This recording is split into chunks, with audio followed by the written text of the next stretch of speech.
গোলকগঞ্জত ধৰ্মীয় ভক্তি আৰু লোক উৎসৱত পৰিণত চৰক পূজা উদযাপন। চৈত্ৰ সংক্ৰান্তিৰ লগে লগে উত্তৰ ৰায়পুৰ গৌৰাংগ বজাৰৰ কাষত উৎসাহ উল্লাসেৰে উদযাপন কৰা হয় চৰক পূজা। প্ৰতি বছৰৰ দৰে এই বছৰ অনুষ্ঠিত হোৱা এই পূজা হৈছে মূলতঃ শিৱ তথা ধৰ্ম ঠাকুৰক সমৰ্পিত। চৰক পূজা হৈছে গাজন উৎসৱৰ এক গুৰুত্বপূৰ্ণ অংগ, যিটো বাংলা নৱবৰ্ষৰ পূৰ্বৰ দিনত পালন কৰা হয়।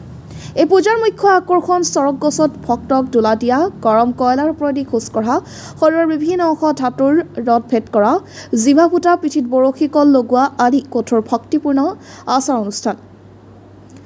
বহু ভক্তই এই পূজাত নিজৰ শৰীৰত কষ্ট সহ্য কৰি অংশ লয় শিৱৰ কৃপা আৰু শান্তি লাভৰ আশাৰ। জনশ্ৰুতি অনুসৰি ১৪৮৫ খ্ৰীষ্টাব্দত সুন্দৰানন্দ ঠাকুৰ নামৰ এগৰাকী ৰাজাই প্ৰথমে এই পূজাৰ আৰম্ভণি কৰিছিল। পশ্চিমবংগ, ত্ৰিপুৰা আৰু বাংলাদেশৰ লগতে বৰ্তমান অসমতো এই পূজাৰ প্ৰচলন যথেষ্ট বৃদ্ধি পাইছে। চৰক পূজা মূলতঃ শিৱ আৰু কালী দেৱীক কেন্দ্ৰ কৰি অনুষ্ঠিত হোৱা এক আধ্যাত্মিক আৰু কৃষিভিত্তিক লোক উৎসৱ। গোলকগঞ্জৰ পৰা তপনৰা report, north east frontier news.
ৰাইজৰ কাছত অভিনন্দন জনাওঁ যে আমাৰ হাজৰা চৰক যাতে ৰাইজে আমাক যাতে সহযোগিতা কৰে, আমি আৰু আগামী বা যোৱা বছৰ ভালেই কৰিব পাৰোঁ।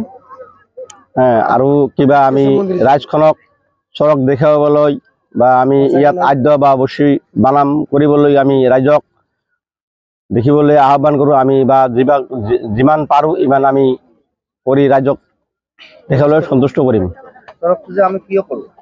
আমি চৰক পূজা কৰোঁ ৰাইজৰ কাৰণে বা আমাৰ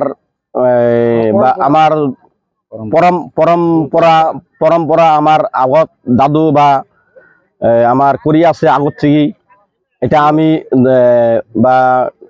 আমি আছিলোঁ, এই কাৰণে আমি দেখুৱাই আছোঁ।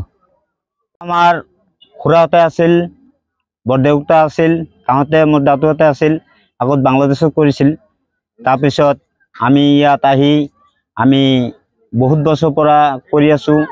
তাহঁতে মানে ৰাইজৰ ভাল পায়, আমাৰ হিন্দুৰ পৰম্পৰা পূজা হয় এইটো। দেখা গৈছে যে ৰজাৰ দিনৰ পৰাই এই পূজা চলি আছে। আমি সেই পূজাটো আমি ধৰি আছোঁ আৰু কি। কোন জেগাত পূজা, এই উত্তৰ ৰায়পুৰ পূজাখন কিমান দিন ধৰি চলি আছে? আজি 20 বছৰমান, 30-35 বছৰ হ'ব। 30-35 বছৰ। ঠিক আছে, ধন্যবাদ।